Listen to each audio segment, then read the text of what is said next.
Hello and welcome to the Online Force. I'm Robin, and in today's Wix tutorial I'll show you how to change the site's title in Wix. Let's dive right in.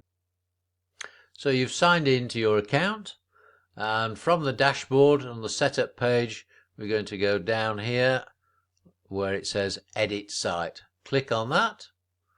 That'll take us through to the page we've already created. You'll see on the left hand side there's a menu.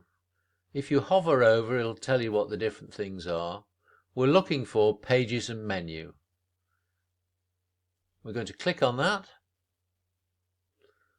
and then a new menu opens. Where you see Home at the top, there are three dots.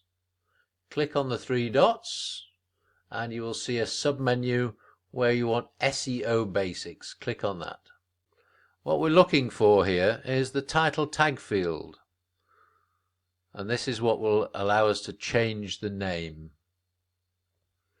If we delete what's in there already, then we can simply add our new name and then go up to the top right and click Save. That's it for today's tutorial. You've just learned how to change your site's title tag, a small step that makes a big difference.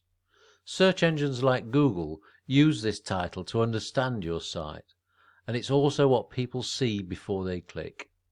So keep it short, clear and descriptive. In the next video, I'll show you how to save your site. This is the Online Force and I'm Robin. Keep building, keep learning, and may the Force be with you always.